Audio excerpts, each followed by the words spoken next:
오늘 4월 마지막 주일 예배로 하나님 앞에 영광 돌립니다.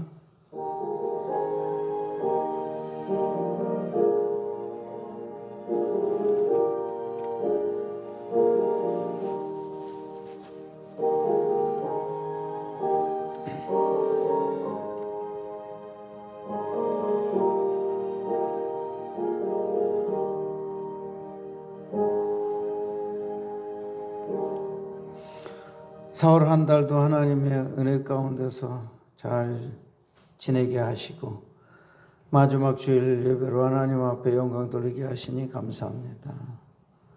오늘 예배가 하나님 앞에 영광 돌리며 은혜 받는 귀한 시간으로 축복하여 주시옵소서. 하나님은 영이시니 예배하는 자가 영과 진리로 예배할지니라. 하나님은 이렇게 예배하는 자를 찾으시니라. 우리 모두가 하나님이 찾으시는 참된 예배자로 축복하여 주시옵소서. 예배 시종을 온전히 주께 부탁드리오며 예수님 이름으로 기도하옵나이다. 아멘. 다 같이 일어나셔서 1장 부릅니다.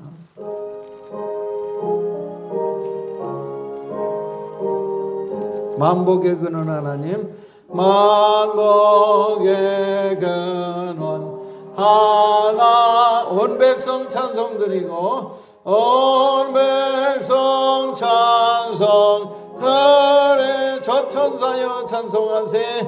저천사여 찬송. 찬송 성부 성자 성령. 찬송 성부 성자 성령. 아멘. 아멘. 교동문은 14번, 이 시편 23편이 되겠습니다.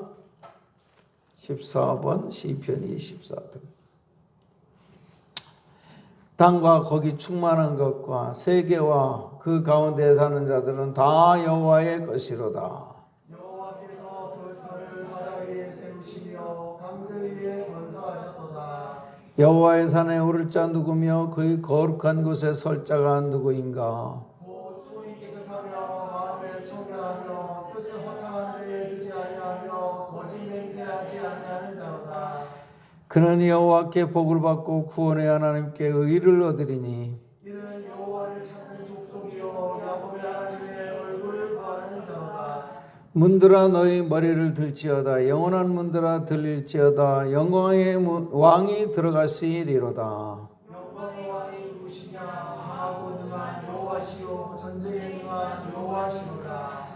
문들아 너희 머리를 들지어다. 영원한 문들아 들릴지어다. 영광의 왕이 들어가시리로다. 영광의 왕이 누구냐. 만군의 여호와께서 곧 영광의 왕이시로다. 아멘. 다 같이 사도신경으로 신앙 고백드립니다. 전능하사 천지를 만드신 하나님 아버지를 내가 믿사오며 그 외아들 우리 주 예수 그리스도를 믿사오니 이는 성령으로 잉태하사 동정녀 마리아에게 나시고 본디오 빌라도에게 고난을 받으사 십자가에 못 박혀 죽으시고 장사한 지 사흘 만에 죽은 자 가운데서 다시 살아나시며 하늘에 오르사 전능하신 하나님 우편에 앉아 계시다가 저리로서 산 자와 죽은 자를 심판하러 오시리라. 성령을 믿사오며 거룩한 공예와 성도가 서로 교통하는 것과 죄를 사하여 주시는 것과 몸이 다시 사는 것과 영원히 사는 것을 믿사옵나이다. 아멘. 그 자리에 앉으셔서 찬송가 21장 부르신 후에 김한나 집사님이 기도합니다.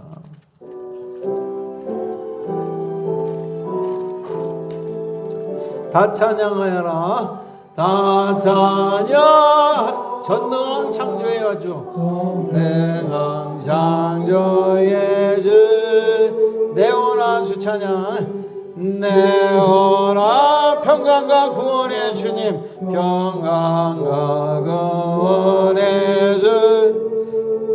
성도들아 성도들 주 앞에 이제 나와 주 앞에 이제 나 즐겁게 찬양하여라. 즐겁게 찬양하여 다 찬양하여라.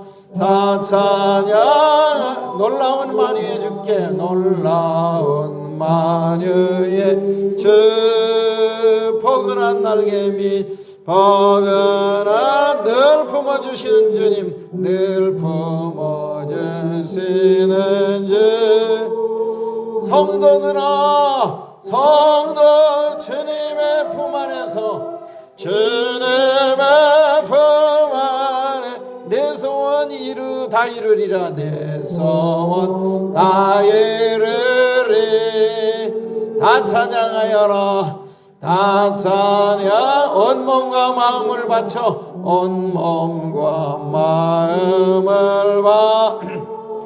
이 세상 만물이 이 세상 주 앞에 다 나와 찬양 주 앞에 다 나와 성도들아 성도들 기쁘게 소리 높여 기쁘게 소리 영원히 찬양하여라 영원히 찬양하여 아멘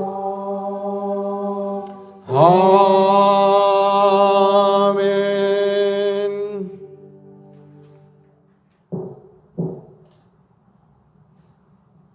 하나님 아버지, 일주일간 우리들의 삶 속에서 우리를 지켜주시고 돌봐주시니 감사드립니다. 우리가 하나님 뜻대로 산다고 하지만 하나님께 더 가까이 가지 못하고 우리의 삶만을 살 때가 많았음을 고백합니다. 우리의 연약한 죄를 씻어주시고 기도와 말씀으로 하나님께 더 가까이 나가는 우리들이 될 수 있도록 인도하여 주옵소서. 이 시간 예배를 위해 기도합니다. 우리들의 마음밭을 준비시켜 주시고 하나님의 말씀을 듣고 우리 마음에 심겨져서 열매를 맺도록 인도하옵소서. 말씀 전하시는 목사님께 성령의 기름을 부어주셔서 우리에게 꼭 필요한 말씀을 들려줄 수 있도록 인도하여 주옵소서. 이 자리에 참석하지 못한 여러 성도들이 이 자리를 기억하고 다시 하나님께 나와서 예배드릴 수 있도록 인도하여 주옵소서.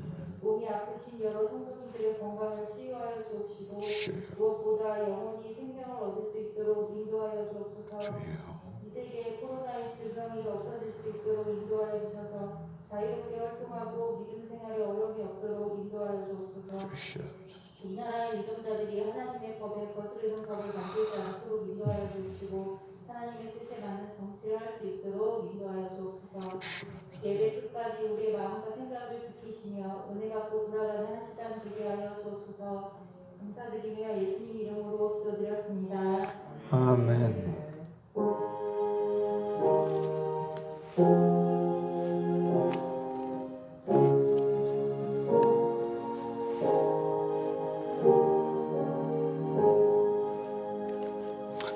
자, 오늘 주시는 말씀은요, 신약성경 히브리서 12장 4절에서 13절을 교독하시겠습니다.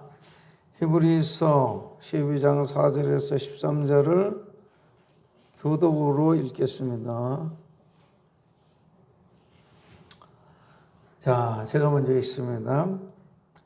너희가 죄와 싸우되 아직 피 흘리기까지는 대항하지 아니하고 또 아들들에게 권하는 것 같이 너희에게 권면하신 말씀도 이것보다 하는 것이되 내 아들아 주의 경계하심을 경무여기지 말며 그에게 꾸지람을 받을 때 낙심하지 말라.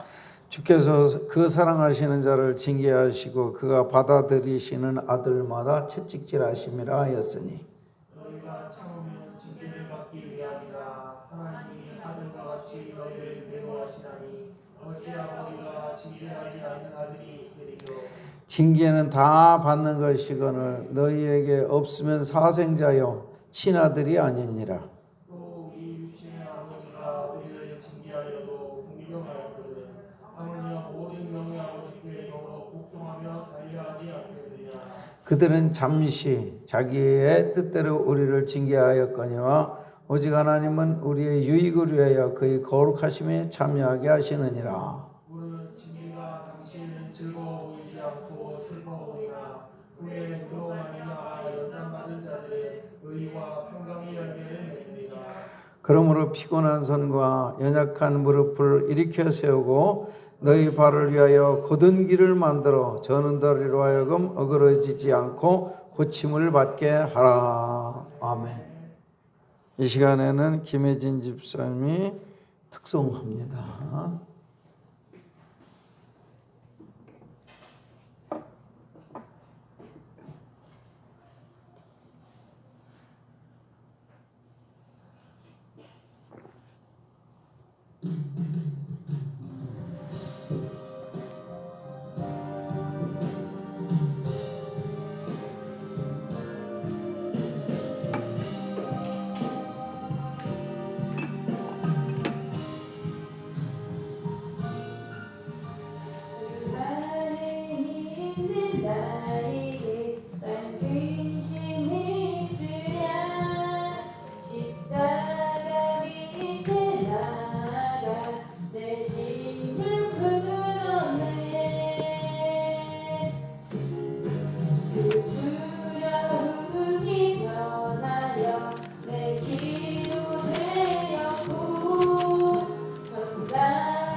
아멘.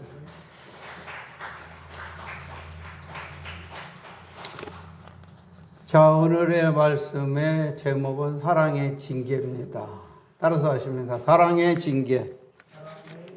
사랑의 징계.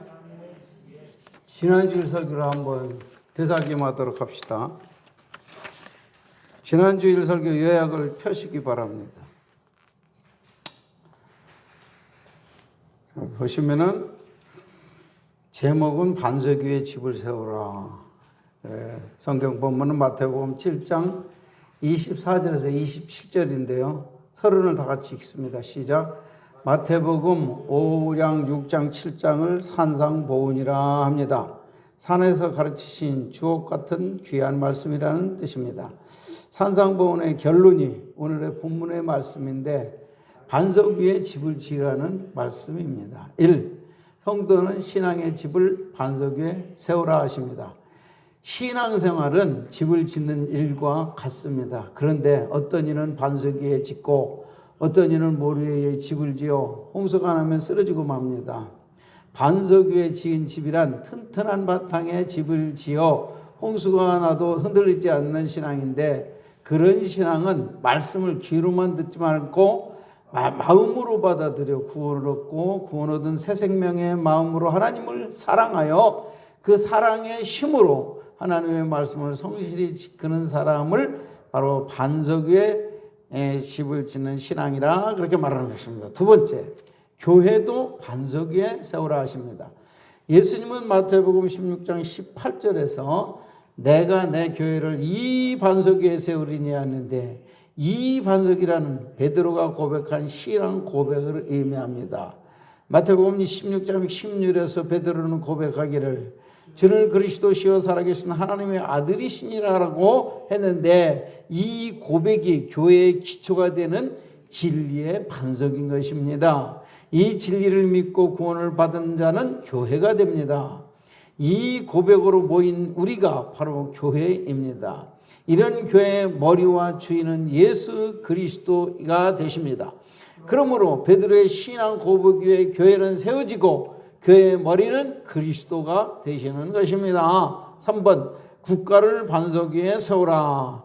시편 33편 12절에 보면 여호와 예수를 자기 하나님으로 삼는 나라는 복이 있도다라고 했습니다. 구약시대의 이스라엘이 그런 나라였고 18세기 영국이 그런 나라였고 오늘날 미국이 그런 나라입니다. 다윗은 가장 위대한 왕이었음에도 불구하고 하나님께 고백하기를 왕이신 나의 하나님, 내가 주를 높이고 영원히 주의 이름을 송축하리라고 노래했습니다. 우리 대한민국이 통치자로부터 모든 백성이 예수 그리스도를 우리의 하나님으로 삼는 나라 되시기를 바랍니다. 결론입니다. 시작. 주님은 말씀하십니다. 모든 성도든 거듭나 사랑으로 말씀을 지켜 신앙을 반석 위에 세우라 하십니다. 교회를 올바른 신앙 고백 위에 세우라 하십니다. 국가를 하나님 즉 예수님을 자기의 하나님으로 삼아 반석 위에 세우라 하십니다. 아멘. 이게 지난주 반석 위에 집을 세우라는 주제의 말씀으로 은혜를 받은 일이 있습니다. 우리 개인의 신앙이든지 우리 교회의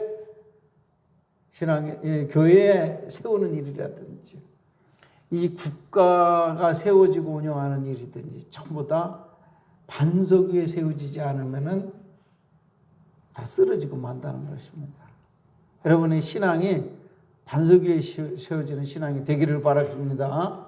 우리 교회도 반석 위에 세워져서 주님 오실 때까지 쓰러지지 않는 교회가 되기를 축원합니다.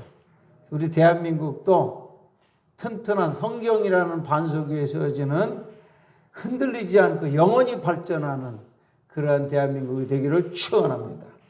오늘의 설교의 제목은 사랑의 징계입니다.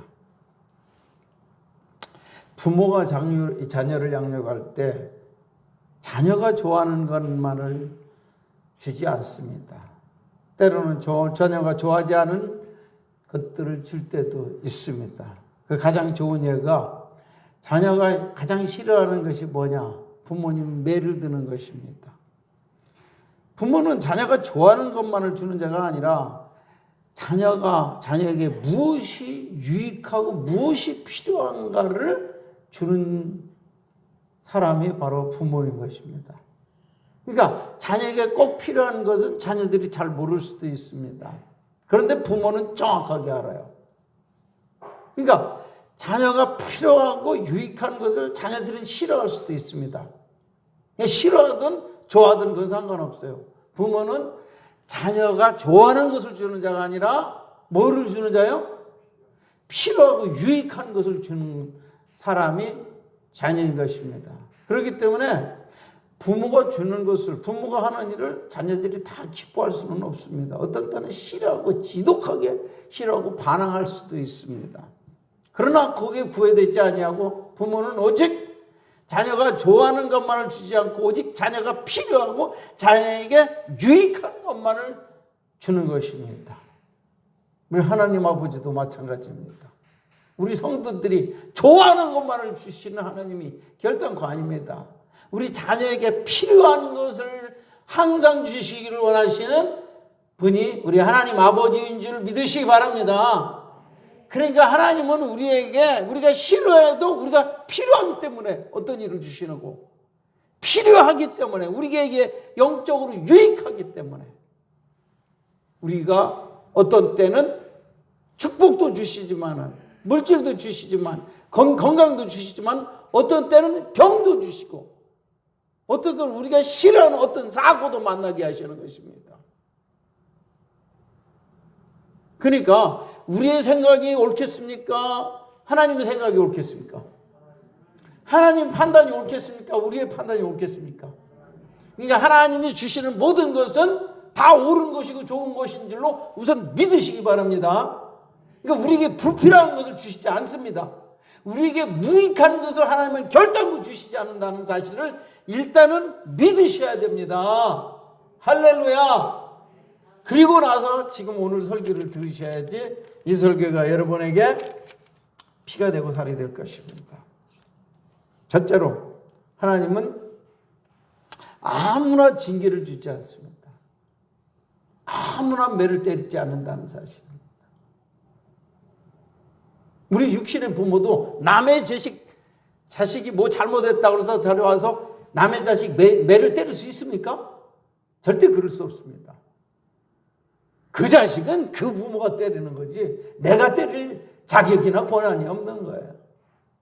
하나님께서 만약에 당신의 자녀들이 하나님 때 불순종하고 거스릴 때 가만히 있어야 되겠습니까? 매를 때려야 되겠습니까?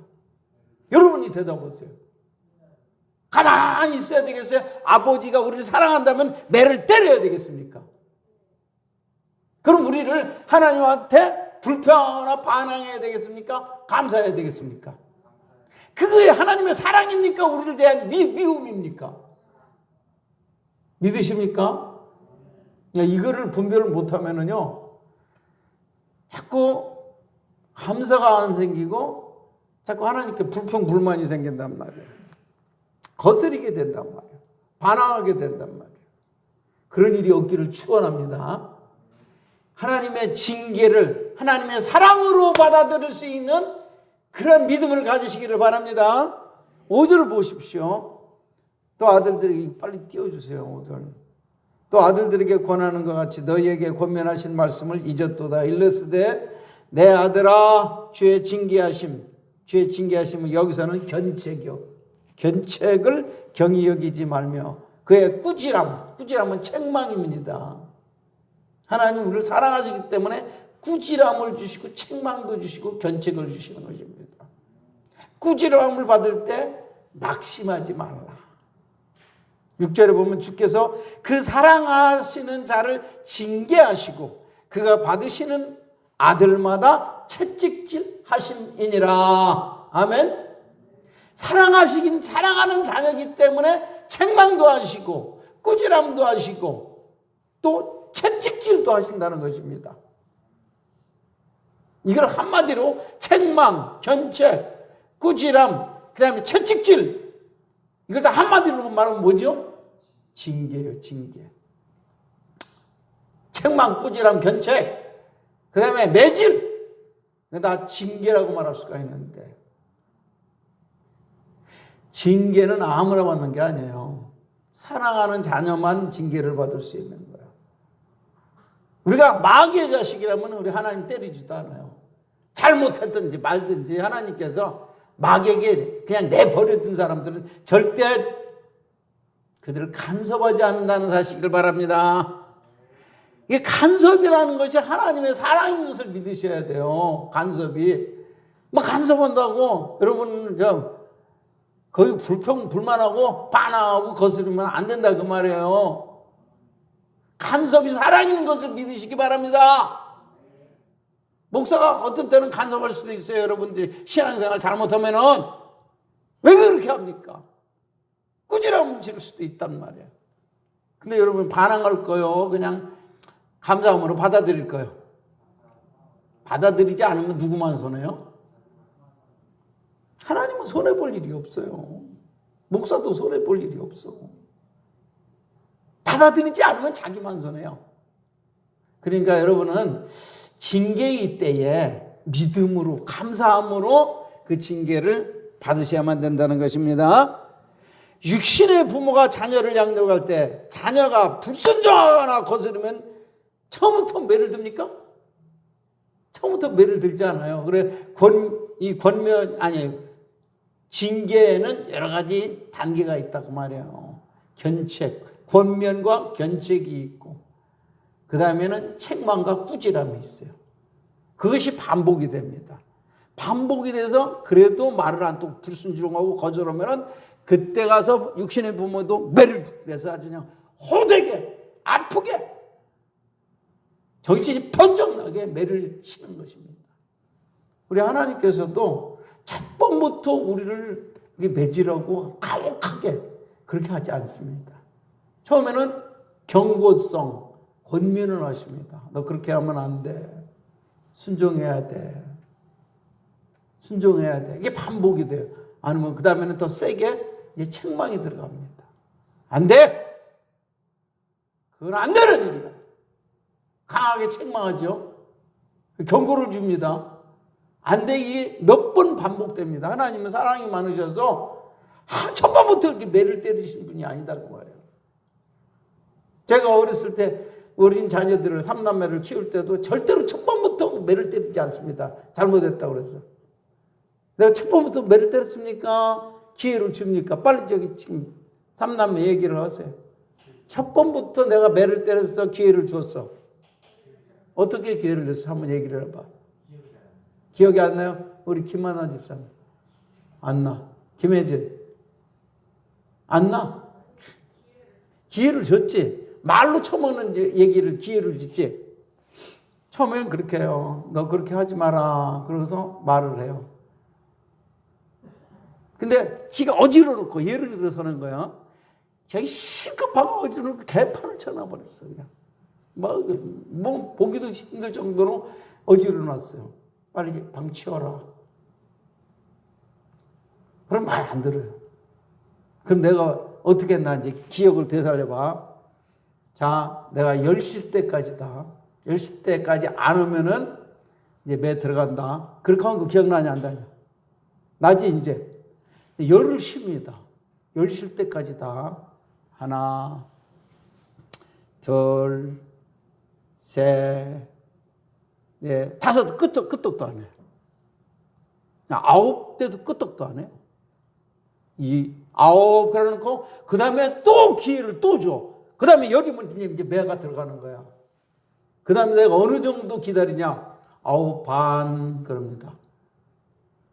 9, 4분의 3, 그럽니다. 9, 5분의 4!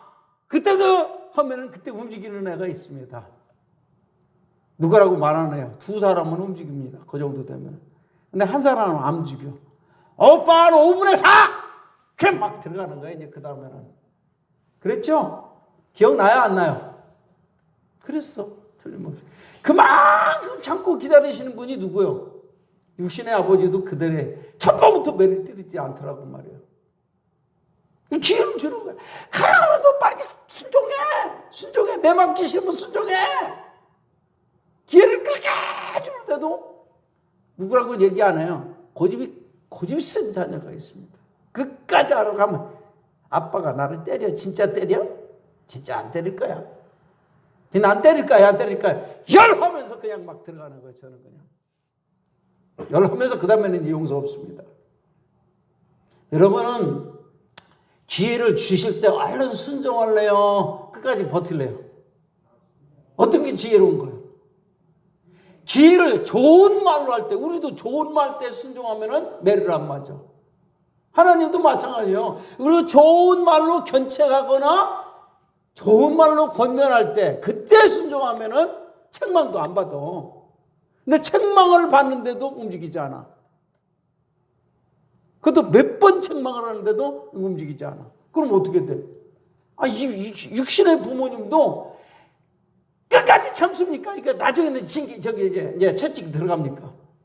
육신의 부모도요, 말로 안 되면 나중에는 채찍이 들어가는 거예요. 하나님도 똑같다 그 말입니다. 하나님도. 우리를 양육하시는 훌륭한 방식이 육신의 부모하고 전혀 다르지 않습니다. 처음에는 참고 이 권면하고 그 다음에는 꾸지람과 책망하고 그게 반복이 됩니다. 견디다 안 된다 싶으면 하나님이 육신의 부모처럼 매를 때려버리는 것입니다. 매 정도가 이 매가 이 육신의 자녀들은 매 맞지만요 하나님의 매는 무섭습니다. 아십니까? 하나님의 한번 매 들면 무섭다는 거 아십니까? 그 매를 맞아야 되겠어요. 순종해야 되겠어요. 순종하시기 바랍니다. 매 맞고 순종하는 것보다 매 맞지 않고 순종하는 게 좋은 거잖아. 모두로 매 맞아. 지혜로운 자녀들은 매 맞기 전에 순종해버려요. 근데 고집이 세고 한번 아버지하고 엄마는 한번 한번 해봐라 하고서 막 대항하는 그런 자녀들이 있단 말이에요. 가끔 가다 있어요. 그런 자녀들이. 그러면 여지없이 맞는 거지. 무슨 방법이 있습니까?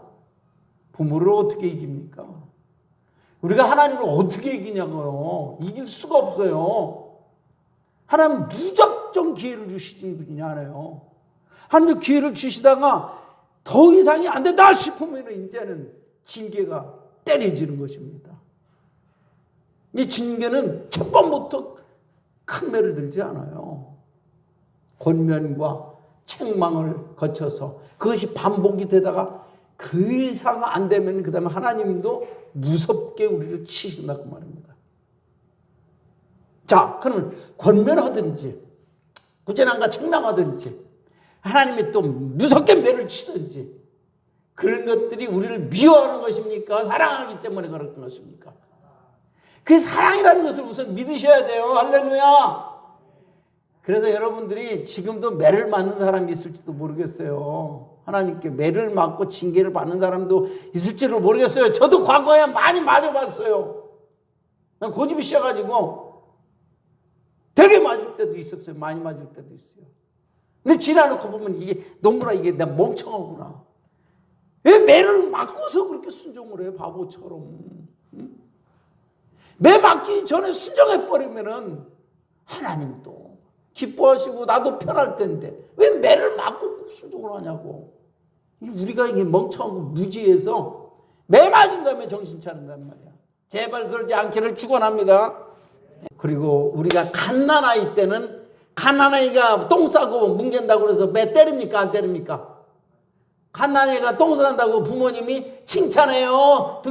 엉덩이 두드려줘요. 잘 쌌다 잘 쌌다. 너 참 좋은 일 했다. 엉덩이 두드려준단 말이에요. 똥 싸고 뭉거고 막 그래도. 그러나 어느 정도 커서 5살 6살짜리가 오줌도 가리고 똥도 아무데나 똥 싸고 오줌 싸고 그래버려. 이거 매를 때려야 돼요. 가만둬야 돼요. 빨리 대답하세요. 이제 말귀도 알아듣고 충분히 말귀 알아듣는데 이놈이 똥오줌을 안 가리려고 그래. 그럼 어떻게 해야 돼? 매 때려야 되지. 하나님도 똑같다는 말이야. 여러분들 영적으로 신생아 때 어릴 때는요 실수하고 그래도 절대로 매 때리지 않아요. 아직까지도 이 말귀를 잘 알아듣지 못하는 로운이 정도 이제 3살 4살 된 데는 웬만하면 그냥 넘어가는 거예요. 그렇죠? 근데 말귀 알아들은 유한이 이제 7살 8살 9살인데 아무데나 막 오줌 싸고 똥 싸고 말이죠. 말귀 알아들었는데 그걸 안 한단 말이에요. 그럼 어떻게 돼? 매로라도 가르쳐야지. 우리 신앙생활도 하나님께서 우리를 훈련시키시고 양육시킬 때도 똑같은 원리라는 사실을 믿으시기 바랍니다. 자, 우리가 좋은 말로 할 때 순종하면 매를 안 맞아요. 근데 고집 부리다가 이제 드디어 하나님께서 무섭게 우리를 치기 시작했어. 그때 하나님을 오해하지 마시기 바랍니다. 이 신앙이 약한 사람들은 이해력이 부족한 건 하나님이 나를 미워하시는가 보다. 하나님이 나를 싫어하는가 보다. 하나님이 나를 버렸나 보다. 이게 올바른 생각입니까? 오해입니까? 이건 오해입니다. 이런 생각은 마귀가 주는 거예요. 이런 생각하지 말고 하나님이 나를 사랑하셔서 나를 치는가 보다. 이렇게 받아들인다면 여러분에게 축복이 될 것입니다. 매를 때리시는 그 매를 통해서 내 육신적으로는 싫고 아프고 견디기 힘들지만은 하나님 나를 깊이 사랑하시는구나. 하나님 나를 진짜 사랑하시는구나. 그렇게 믿을 수 있기를 축원합니다. 두 번째입니다. 징계의 목적이 있습니다. 자, 9절에서 11절을 한번 보겠습니다. 9절에서 11절 제가 읽습니다. 또 우리 육신의 아버지가 우리를 징계하여도 공경하였거든 하물며 모든 영의 아버지께 더 복종하여 살려하지 않겠느냐. 그들은 잠시 자기의 뜻대로 우리를 징계하였거니와 오직 하나님은 우리의 유익을 위하여 그의 거룩하심에 참여하게 하시느니라 그랬습니다. 육신의 부모가 우리를 징계하는 이유는 무엇입니까? 이 내 아들들이, 내 자녀가 딸이, 내 아들과 딸들이 곧게 바르게 자라서 이 사회에서 남에게 피해를 주는 사람이 아니고 이 사회에 유익한 이 좋은 사회인으로, 좋은 국민으로 이렇게 자라기 위해서 때로는 견책하고 어떤 때는 책망하고 꾸지람하고 어떤 때는 매를 때려서라도 나쁜 버릇을 고치려고 하는 거 아니겠습니까? 만약에 우리가 아무렇게 살아도 만약에 매를 때리지 않는다면 부모님이 나를 매를 때리지 않고 도둑질해도 가만 놔둬 그럴 수도 있는 거야. 거짓말해도 다 그러는 거야. 막 밖에 나갔다 하면 그냥 두드러 패고 오고 들어갔다가 이거 못되게 그렇게 해도 나 다 그럴 수 있는 거지 뭐 다 그런 거야. 가만 놔두면 어떻게 되겠습니까? 이 아이들을 그대로 방치하면 지 멋대로 살게 하면 어떻게 되겠어요? 나중에 이제 힘이 자라고 20세 30세 때 그러면 이놈들이 뭐가 돼요? 도둑놈이 되고 깡패가 되고 사기꾼이 되고 강간범이 되지 않겠어요? 그렇게 살지 않고 정상적인 모범적인 시민으로 살게 하기 위해서 우리 자녀들을 어릴 때부터 간섭하고 견책하고 권면하고 책망하고 그 다음 매를 때리기 위해서라도 올바른 사람 만들기 위해서 정상적인 시민으로 살게 하기 위해서 부모들이 그렇게 훈련하고 징계하고 매를 때리는 것입니다.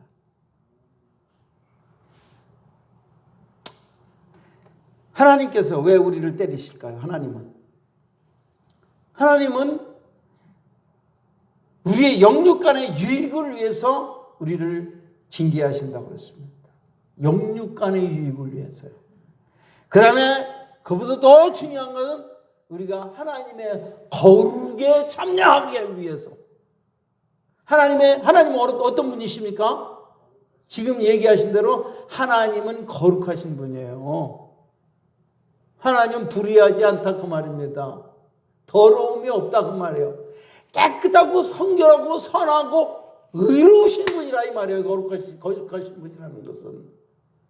그럼 여러분들 하나님의 자녀라면은 우리도 어떻게 살아야 돼? 내가 거룩하니 너희도 거룩할지니라. 내가 의로우니 너희도 의로울지니라. 내가 선하니 너희도 선하게 살지니라. 그런데 만약에 우리가 거룩하게 살지도 않고 의롭게 살지 아니하고 불의하게 살고 하나님의 말씀대로 살지 아니하고 하나님의 말씀을 거스르며 산단 말이에요. 거스르며 산단 말이에요. 어떤 때는 모르고 거스르고 모르고 불순종할 수도 있고 그런 사람들은 매를 안 때려요. 모르고 불순종하는 것은 그건 죄로 인정을 안 해요. 하나님께서. 근데 뻔히 알면서도 불순종한단 말이에요. 말귀를 알아들을 만한데도 하나님께 그 불순종한다고 말이에요. 그럼 하나님 어떻게 하겠어요? 가만두지 않는 거예요. 왜 그래? 때려서라도 이게 바로 잡아야 되기 때문에. 여러분들 자녀들이 만약에 자랄 때 도둑질하고 그런 습관을 배워버렸어. 가만두겠어요? 이놈의 자의 종아리에 피가 나서라도 그 도둑질을 고만하게 만들어 줘야죠. 그 죄가 얼마나 무섭다는 것을 매로 가르쳐 줘야 된다는 것입니다. 하나님도 마찬가지예요. 삐뚤어 가는데 불순종하고 하나님의 말씀을 거스려서 막 불순종하고 가는데 가만두겠어요? 진짜 하나님의 자녀라면, 하나님의 아버지라면 절대로 그만두지 않는단 말이에요. 이놈을 두드려 잡아서라도 올바르게 가게 만드는 분이 바로 사랑의 아버지이신 것입니다. 할렐루야. 감사해야 되겠어요? 반항해야 되겠어요? 감사해야 되는 거예요. 감사해야 되는 거예요. 이게 철이 든 교인이라고 볼 수가 있어요. 철이 든 사람은 감사합니다. 때려주셔서 감사합니다. 제 성 베르나드라는 유명한 성자가 있었어요. 그분도 매를 맞을 때가 있었을까요? 없었을까요? 있지요. 저도 많이 있죠. 그래서 매도 저도 많이 맞았어요. 과거에. 그 매 맞을 때 우리는 어떻게 해야 돼요? 당장 하나님께서 나를 미워하시나 봐. 이런 잘못된 생각을 한단 말이에요. 하나님이 나를 버리셨나 봐. 그러고 하나님께 반항하고 막 불순종하고 그런단 말이에요. 그러면 그럴수록 하나님 가만둬요? 더 때려. 더 무섭게 때립니다. 그냥 빨리 판단을 잘해야 돼. 하나님 앞에 매 맞을 때는. 빨리 순종해야 되는 게 그게 상책이에요. 더 이상 방법이 없습니다. 빨리 순종할 수 있기를 축원합니다. 예? 하나님 아버지는 때려서라도 바로잡기를 원하시는 하나님이단 말이에요. 육신의 부모의 생각하고 그 의지하고 똑같습니다. 이놈을 때려서라도 이 버릇이 고쳐져야 되겠다. 하나님은 그렇게 생각하시는 분이에요. 육신의 부모랑 똑같아요. 가만두면 어떻게 되겠어요? 아버지 망신, 엄마 망신, 가문 망신, 국가 망신, 그렇게 되지 않겠어요? 그렇게 되지 않기 위해서 이물 매를 때려서라도 반드시 잡아야 되겠다. 이게 하나님의 사랑의 의지인 것입니다. 할렐루야.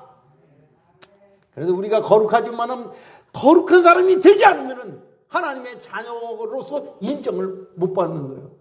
거룩하지 못하고 불의하고 악하고 더럽고 이렇게 살면 이게 하나님의 자녀다고 살면 아니잖아요. 그 마귀가 좋아하는 일이잖아.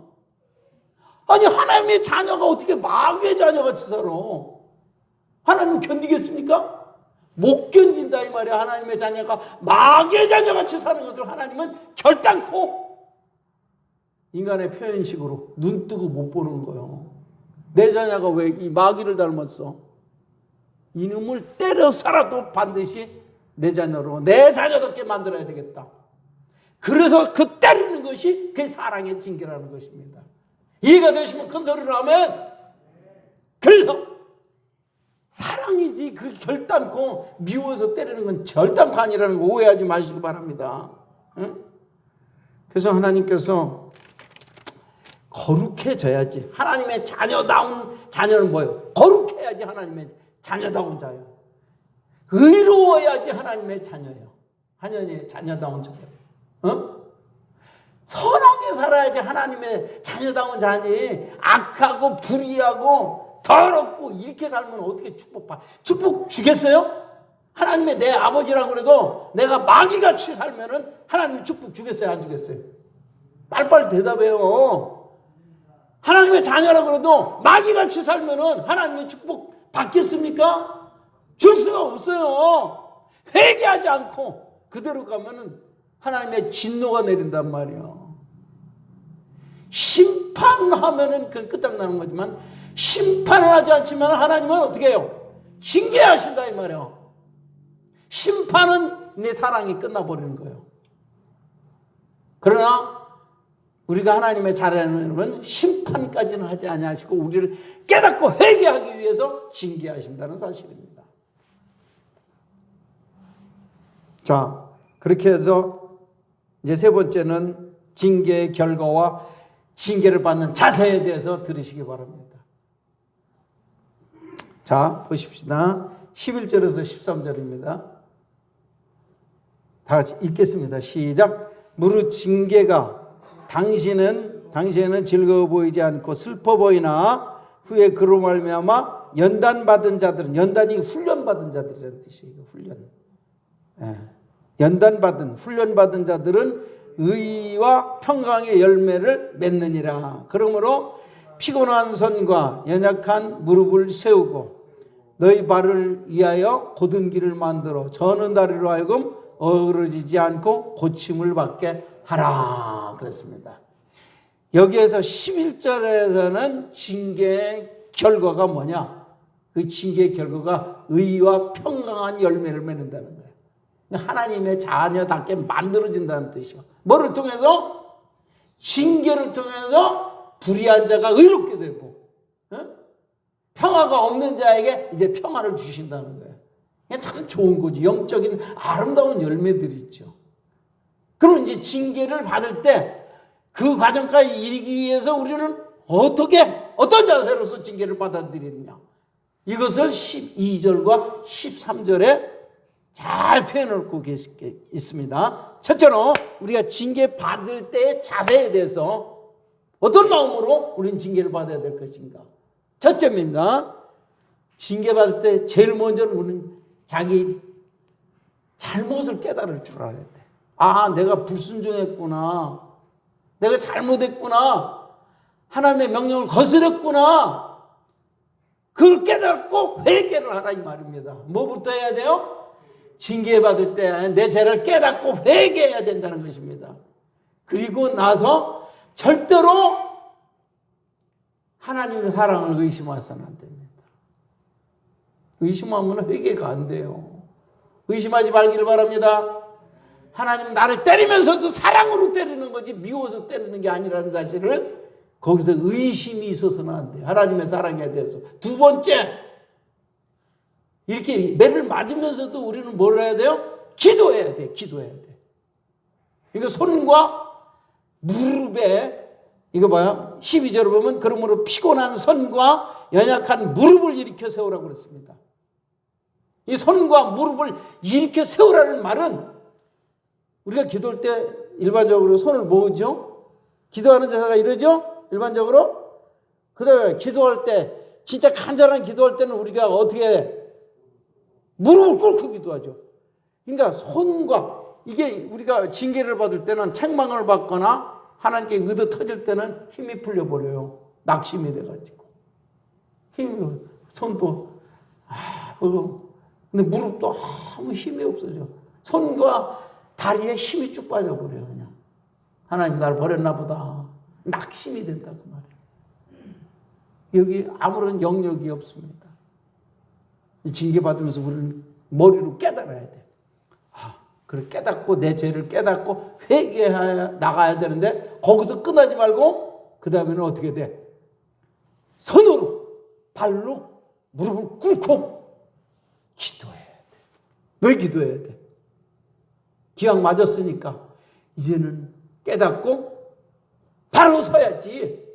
하나님의 말씀에 바로 서야지. 그게 하나님의 목적 아니에요? 의의 열매를 맺기 위해서 하나님이 징계하는 거 아니겠어요? 바르게 살라고 하나님이 때리지. 괜히 때려요? 미워서 때려요? 아니잖아. 근데 바로 삐뚤어 살았기 때문에 하나님께서 매를 때린 거 아니에요? 그럼 이제 어떻게 해? 바로 살기 위해서는 어떻게 해야 돼? 영역을 얻어야 돼. 그전에는 마귀한테 속아서 하나님의 말씀을 지킬 마음도 없고 지킬 능력도 없어. 깨달았으면 회개하고 기도해서 영역을 얻고 은혜를 받으라 이 말이야. 영역을 얻어서 그 다음에 순종하는 길로 이제는 나가라 이 말입니다. 그게 12절의 말씀이고 그걸 13절에서는 더 구체적으로 말씀하고 있습니다. 구체적으로 13절 뭐라고 되어 있습니까? 피곤한 손과 연약한 무릎을 세우고, 그거는 이제 기도하라는 뜻이요. 무릎을 세우라는 말은 이제 기도로 영역을 얻으라는 뜻이요. 이제 영역을 얻어가지고 이제 어느 정도 힘을 얻었으면 어떻게? 너의 발을 위하여 곧은 길을 만들어 저는 다리로 하여금 어그러지지 않고 고침을 받게 하라. 그리고 징계받으면요 낙심이 돼가지고 비틀비틀 거립니다. 말씀을 알면서도 이거 잘 지켜지지 않아요. 그러나 영령을 얻어서 이제 비틀비틀 이렇게 가지 말고, 이제 비틀비틀 가면 어떻게 해? 자칫 잘못하면 어떻게 돼? 옳은 길을 알기는 아는데 비틀 쑥또 삼천포로 빠질 수가 있단 말이야. 삼천포로 빠지지 않도록 올바른 길을 준비해서 그 바른 길을 향해서 곧바로 나아가라는 것입니다. 비틀거리지 말라는 거예요. 기도해서 영령을 얻었으면은 비틀거리지 말고 똑바른 길로 나가라 그 말이에요. 똑바른 길로. 그 진리의 길로 나가라 그 말이에요. 하나님의 말씀의 길로 나가라. 주의 계명의 길로 똑바로 살라 이 말이에요. 똑바로 하나님 앞에서 말씀대로. 이해가 되십니까? 바른 길 가라 이 말이에요. 바른 길이 뭐겠어요? 예수님이 가셨던 의의 길, 진리의 길이잖아요. 말씀에 합당한 길이잖아. 이제는 비틀거리지 말라 말이야. 더 이상 비틀거리지 말고, 비틀거리면 또 번다고 탈선한다 그 말이야. 탈선하면 그것도 이게 또 하나님께서 멀어지잖아. 탈선하지 않도록 정신 똑바로 차리고 비틀거리지 말고 중심을 딱 잡아가지고 이제 기도에서 얻은 영역으로 이제 어떻게 해야 돼? 주님이 지시한 그 말씀의 길로, 진리의 길로 스트레이트 바른 길로 직선으로 가라는 것입니다. 그러면 어떻게 되느냐? 그렇게 될 때 하나님께서 성령의 힘을 주셔서 어떻게 돼? 영육이 회복이 된다 그 말입니다. 할렐루야! 영육이 회복이 돼요. 그런 의지를 발동해서 기도하고. 알겠습니까? 징계의 때에 가만히 넉넉고 낙심하고 있으면 안 된다 그 말이에요. 징계의 때 힘을 내가지고 기도에 무릎을 꿇고 기도의 손을 모으고 은혜를 구하세요. 영역을 구하세요. 구해가지고 이제는 어떻게 돼? 바른 길로 가. 이 바른 길로 어디요? 말씀의 길, 진리의 길, 의의 길, 거룩한 길로 가세요. 그걸 하나님의 성령께서 도와주십니다. 그전에는 비틀거리다가 빠져버리는데 시궁창에 빠른 이제는 하나님께서 성령으로 힘을 주셔서 바른 길을 곧바로 가게 된다 그 말입니다. 그렇게 될 때 하나님께서 이제 우리가 의의 열매가 맺히기 시작하고 평강의 열매가 맺히기 시작하고 거룩의 열매가 맺히기 시작하고 선한 착한 열매가 맺기 시작하면서 하나님이 무엇이든지 그런 상태가 됐을 때 기도하는데도 응답받고 모든 축복의 문이 확 열리기 시작한다는 것입니다. 할렐루야! 의의 열매가 맺혀야지 그때부터 축복이 오는 거예요. 의의 열매가 맺히지 않은 상태에서는 이 축복이 안 오는 거예요. 하늘문이 안 열립니다. 진짜 징계의 때에 기도해서 영역 얻어서 바른 길로 갈 때 의의 열매를 얻어서 주님의 평강과 의의 열매가 맺힐 때 이제부터 기도하는 대로 응답받습니다. 이제 앞길이 막혔던 문들이 쫙쫙 열리기 시작한다 그 말입니다. 믿으십니까? 이제 징계를 잘 받으면은 그때부터 이제 축복이 오는 거예요. 믿으시기 바랍니다. 이제 결론입니다. 징계는 아까도 말씀드렸지만 아무나 받는 것이 아니에요. 사랑하는 자기 자녀만 하나님께서 징계하신다는 사실입니다. 그러므로 징계받을 때 우리는 하나님을 오해하지 말고 하나님의 사랑에 대해서 오해도 말고 의심하지도 말고 오히려 하나님이 나를 더 관심이 많구나, 나를 더 깊이 사랑하신다는 사실을 확실히 깨닫고 감사할 수 있기를 바랍니다. 징계의 목적은 무엇입니까? 하나님의 자녀가 자녀답게 살아가는 것입니다. 거룩하게 살라는 것입니다. 의롭게 살라는 것입니다. 선하게 살라는 것입니다. 말씀에 합하게, 말씀과 똑같이 그렇게 나가라는 거예요. 말씀에 빗나가면은 하나님은 축복을 줄래야 줄 수가 없어요. 하나님의 자녀라도 이 바른 길에서 벗어나가 버리면은 축복을 받을 수가 없어요. 말씀에 합당하게 그렇게 이제 회개해서 영역을 얻어서 비틀거리지 말고 이제 똑바른 길로 갈 때 영육이 회복되면서 하나님의 축복의 문이 그때부터 열린다는 것입니다. 자, 그렇다면 우리가 징계를 잘 받으면은 축복 받겠어요? 못 받겠어요? 100% 축복받게 되는 거예요.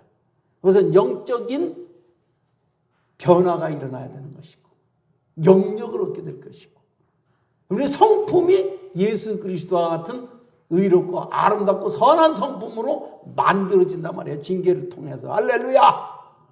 그러면서 그 다음부터 여러분이 무엇을 기도하든지 응답받는 축복의 역사가 일어나게 되는 것입니다. 할렐루야! 기도하겠습니다. 감사합니다. 오늘도 불러주셔서 우리가